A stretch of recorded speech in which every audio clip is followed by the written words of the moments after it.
Hello, everyone, and welcome to Your Money on Purpose podcast. My name is Dawnette Palmore, and I am your host.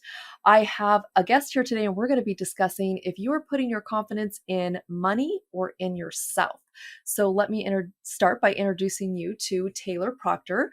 She is a confidence and content marketing expert who uses her skills as a certified mentor, a social CMO, and a serial entrepreneur to help coaches confidently create the life and business they love.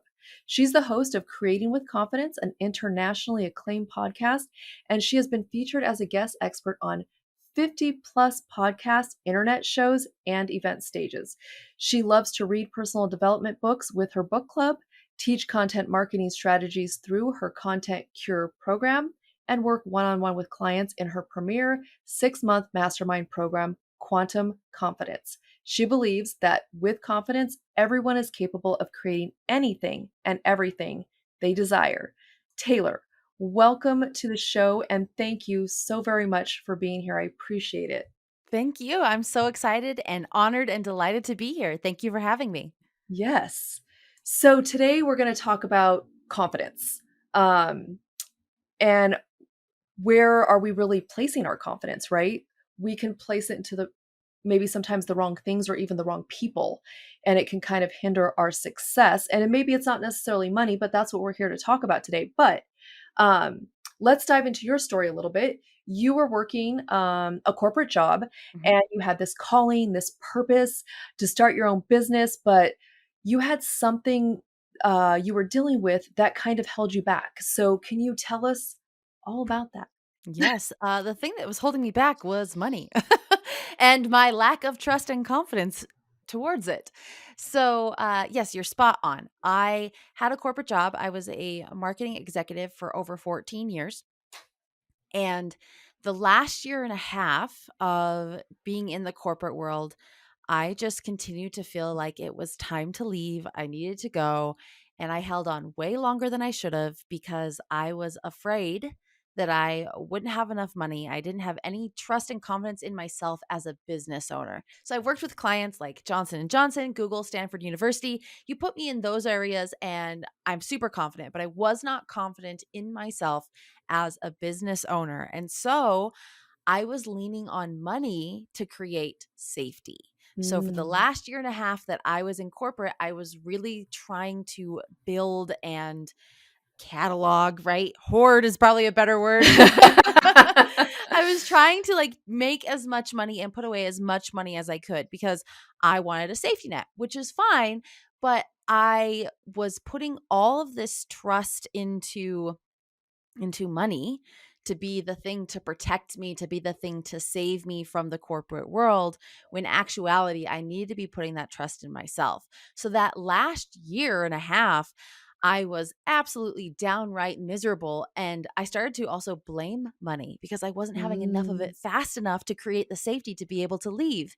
And it really wasn't until I started to realize I've got to trust myself. I could have millions of dollars in savings and in backlog safety net, and it won't change my ability to take that step and say I quit and go full time into my own business until I start to trust and have that confidence that I have the capability to actually run a successful business. And that started to make all the difference because I realized I'd been relying on money. And that's, first off, not fair to the energetic relationship between me and money. And second off, it was never going to happen. There would never be enough money as long as I was operating from scarcity, from fear, and Mm. from lack of confidence in myself. So that's so weird, right? Like you have confidence to do this certain thing, but not in something else. Yes. So where did you find your confidence? Like, what was the conversation like with yourself? So there was a lot of introspection and self review of, do I have what it takes? So to be fair, I had had my own business on the side for nearly 4 years. So I was doing my full time job, executive level work. And well, I was an executive.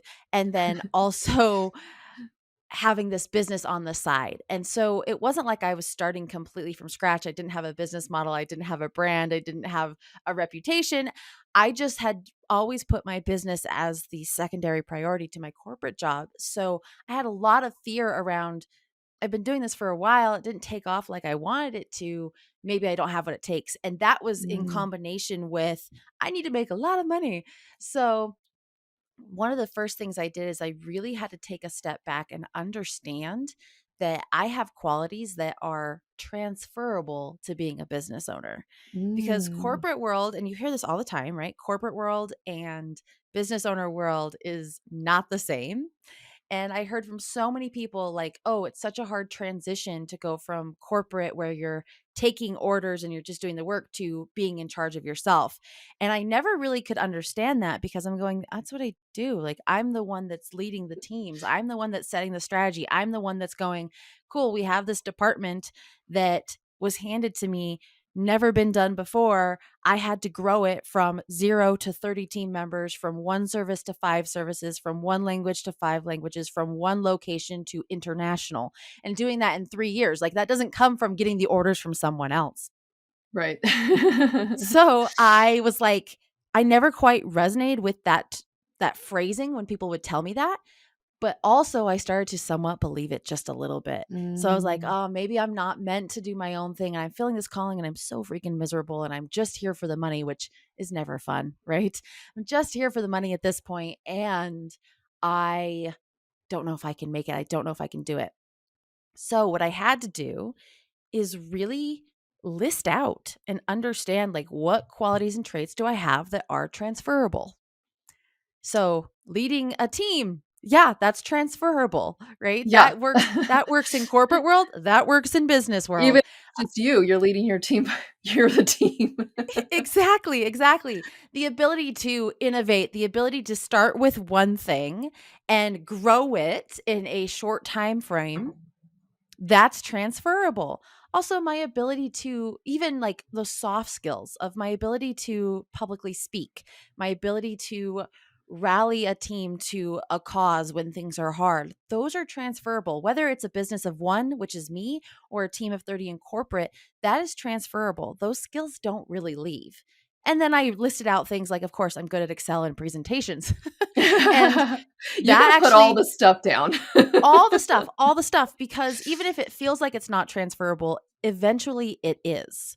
Mm. And that was huge for me to see this list of all of these skills, hard and soft skills that I have that I could use in the business space. I wasn't coming in green. I wasn't unprepared. I actually knew exactly what I could do and where my strengths lie as a business owner, but I just had to get it like out on paper. And I would say to anyone listening that doing that is a huge step to start to build that confidence in yourself.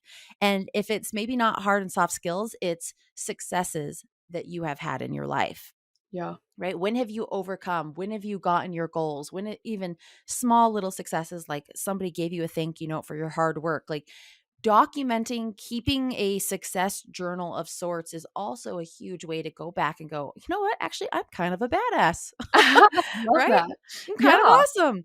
And even if you don't have that list, or like you're like, I can't see what I'm good at, right? That's sometimes we can't see ourselves. And Yeah. so ask the people who know you, ask your partner, ask your friends, ask your family, like, hey, what are 3 things that you admire about me or that you've noticed about me that you think I'm good at? And you'll get an array of answers. And then that can help you build that list. But having that list in front of you and looking at it and going, okay, like, I actually think I can do this. And then starting to take the action towards, like, okay, I'm equipped, obviously. Now let's take those next steps. And then from action leads to feeling capable.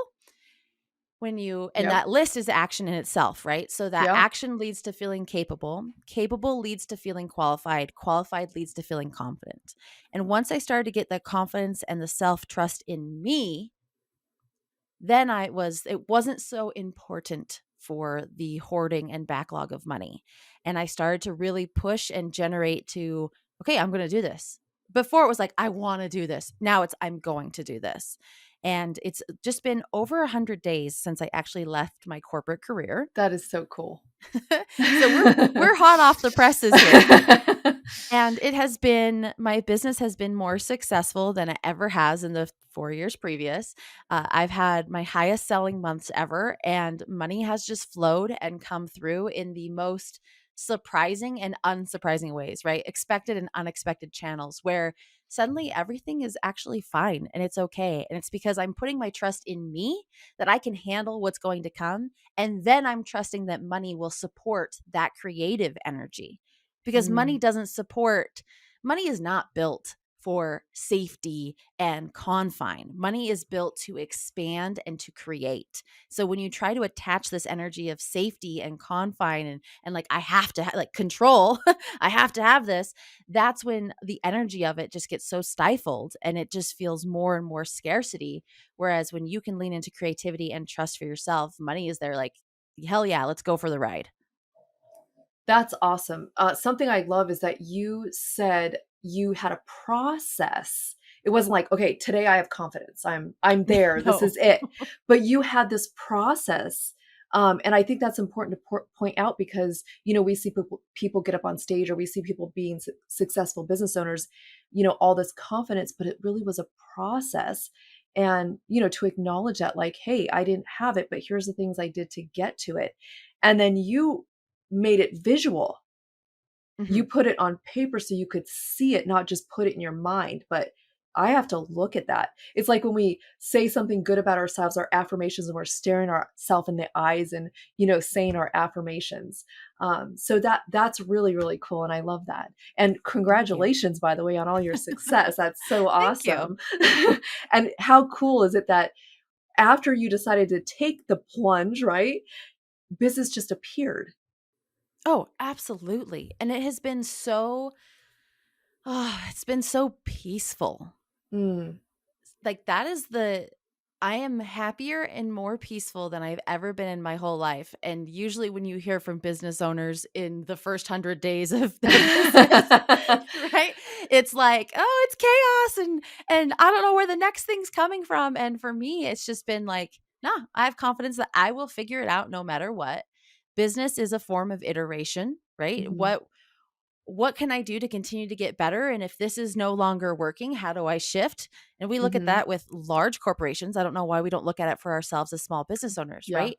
Yeah. If you expected the iPhone to be what it is today when it first came out, well, that doesn't compute. The technology wasn't there. The all the stuff wasn't there. So you had to start with something, the Yeah. iPhone 1, and you continue to have versions, continue to have iterations of improvement to get us to not only just the iPhone, but the iMac and the iPro or the MacBook Pro and like all of these other systems and tools that have come from taking action on that one idea, even if it wasn't anything what it is now. And so that idea for me has been super helpful because I'm here to iterate. I'm here to have different versions and these different ways of going about things, and doing that without this money scarcity has just brought so much peace, has brought so much clarity. And I take action and I'm not worried about being stuck in perfection and how it shows up. It's like, I'm going to Mhm. take action and that's going to move me to the next step forward.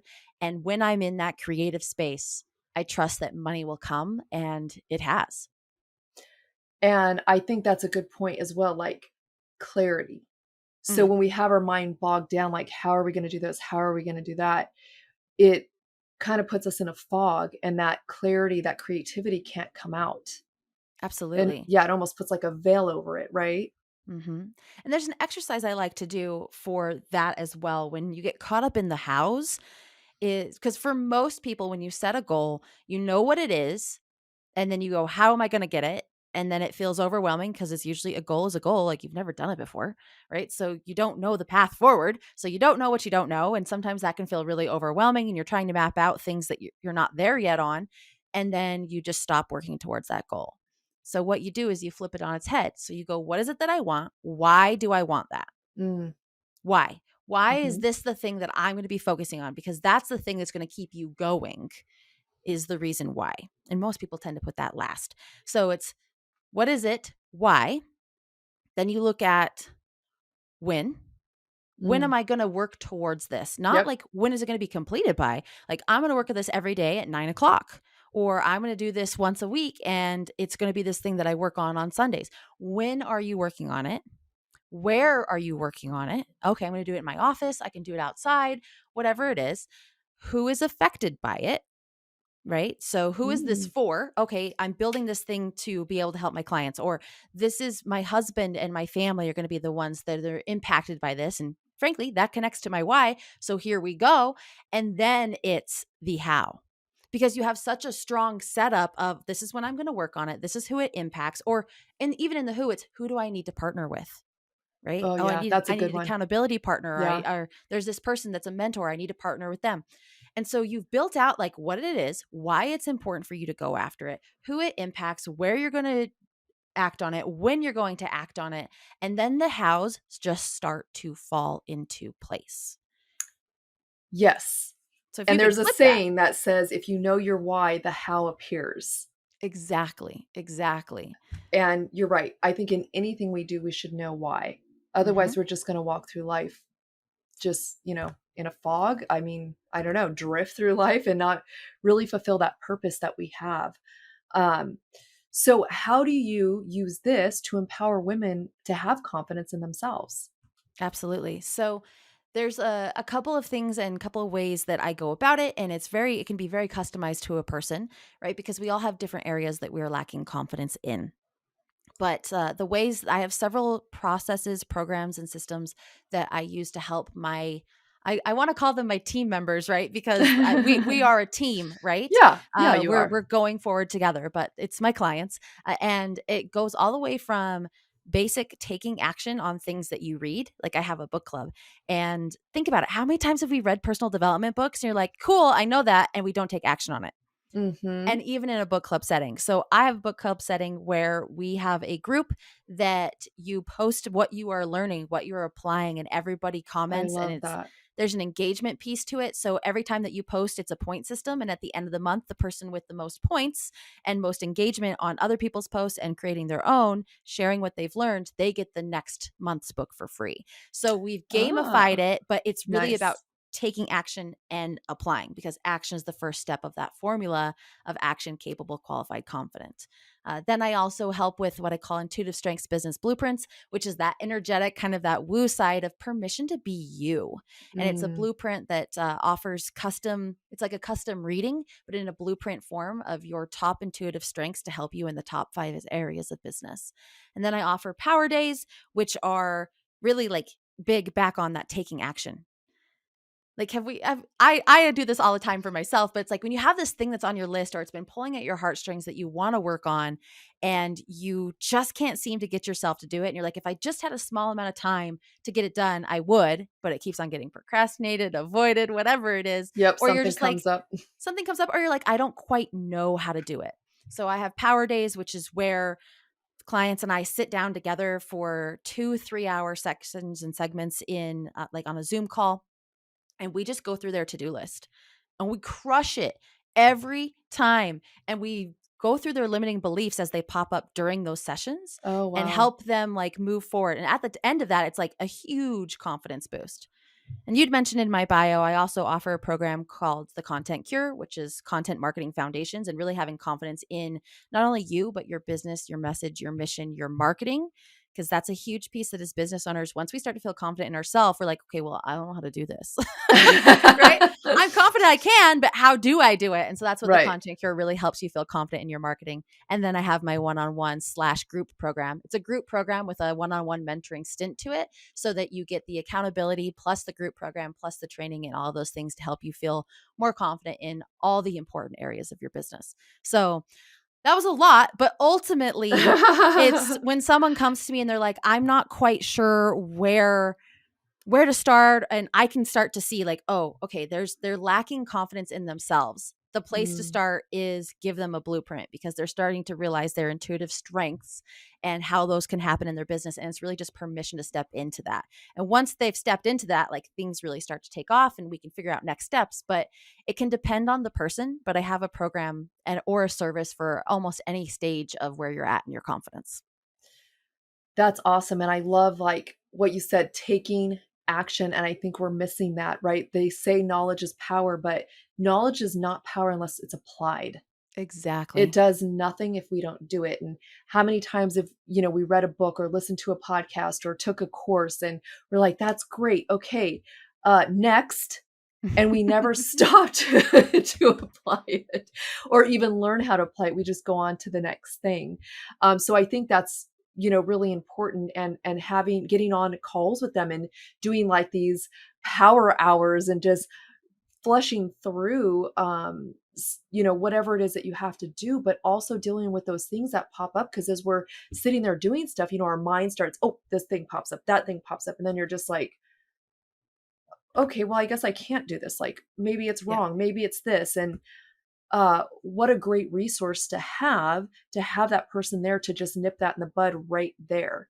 So what are maybe two things people can do today to build their confidence or even to start working to build their confidence? Yeah, I would say number 1 is build that list. Build that list Mm. of your skills, your talents, your traits, your successes, and have it be at least a page long. So, like, I Not have not wide ruled, right? it's up to you, but I have, when I first started doing this, at about 30 things, I was like, "Gosh, I what else can I do?" Right? And it was like, "Oh, you know what? I had grown my hair out really long one time." And any women listening, growing your hair out pretty long is an accomplishment. And Absolutely. so I put that down. That was a success. I put that I got a singing part in a school play when I wasn't in drama or choir in high school. And so I just started building up like all of these successes, all these times that things had worked out for me, and started to use that to look at it and go, actually, yeah, I am pretty cool. Actually, yeah, I am a badass. Yes, I do have these skills. And just look at that and embrace it. And you had said earlier, writing it down. Yes, because things tend to not be as solidified if they're not out of our brain. Meaning, like, Mhm. if I said to you today, uh, you're going to be fired from whatever you're working on, okay? You're going to be fired from that. That will ruminate in your brain and will get complex and convoluted, and you may sit on it and think about it a lot, but it's not real until you get the letter saying you've been fired from that thing, Right. right? Now, that's more of a negative option, but we're going to go with the positive option, which is you can have all these things in your head, but it gets convoluted, it gets confusing, it's hard to remember your whole list. You put it down on paper. Now it's a physical thing that feels real for you, your brain, and it's something you can continue to add on without feeling confused. And you can So, continue to look at it. exactly. It's something you can come back to and add to. That's the other thing. Mm. This isn't a one and done list. It's you come back and you add to it. Oh, I've done this, I've done this, I've done this, I've done this. Or I have this trait, I learned this skill. And now it's this thing on paper that's like, yeah, I actually can do this. And it's solidified. So that is the That's first thing awesome. I would recommend. Okay. The second thing I'd recommend for building your confidence is this idea, this concept of iteration or versions, right? Everything you do can be iterated upon, meaning whatever you put out, right? So let's say it's a social post or you're like, I'm taking the leap. That first day can be iterated upon to be better. That post can be iterated upon next time to be better. When you can start to shift from it has to be perfect, I have to show up in a certain way, that is from a low self-trust area. But when you Mm. can put something out there and just go, this is what it is, and this is me, and then iterate from there, that permission to iterate provides so much confidence because you're like, yep, it's not perfect, but I can try again tomorrow. Or to use my favorite sports metaphor, not every hit's a home run, but a hit's a hit. Right. So you're taking action, you are moving forward, and you know that tomorrow you can try again. There's another opportunity to improve, to iterate, to create the next version tomorrow, but it's better to take the action and put it out today. The progress over perfection. And once you can give yourself that permission to take that action, as imperfect as it may be, the more you are going to build your confidence, step into that. And also, people are going to see the real you. and they want to support the real you, not the fake, perfect, perfected version of you that's hiding behind it's got to be perfect. I'm spending 3 hours writing a social post. No, let's not do that. So the Yeah. list, and then permission to give yourself permission to iterate. One of my favorite words, to iterate and take that action as imperfect as it may be. And you will start to move forward in that formula of taking action, feeling capable, feeling qualified, being confident. I love that. And it is about progress, not perfection. And we can get hung up on that. I know as I've done videos and done posts and stuff, and one time something was in my teeth and I was like, I just said it perfectly. Like, I'm not going to reshoot the video. Good. I was like, whatever, something's in my teeth, I'm just going to post it. So I don't remember what it is. So you guys can't even go back and look at it. No. That's the clue to go back and watch all of her videos. Well, Taylor, thank you so much for being here. If they want to find out more about how they can maybe sign up for your program or ask you some questions, how can they find you? Absolutely. So it's taylorproctor.com. TaylorProctor.com. And that has links to all my socials, and it has information about most of my programs and courses. Some of my programs and courses I only post about on social because they're very exclusive and limited. And so there's no need to have a whole landing page and stuff for it. And they sell out. So it's like, cool, done, great. So it's not on the website. So I recommend going to the website. From there, the socials, whatever social platform is your platform of choice, go follow me on that and you'll get up-to-date information as well. That's awesome. Well, thank you again. And thank everybody for listening and being here with us today. My name is Dawnette Palmore again, and I am on a mission to empower you to give your money more purpose so you can live your purpose. Thank you for listening to Your Money on Purpose podcast. If you got value out of this episode, I would be forever grateful if you would leave a review and then hit that subscribe button wherever you listen to your podcast, so that you never miss an episode. Thank you again for being here. And until next time, remember, money is just a tool that we get to use to live out our purpose.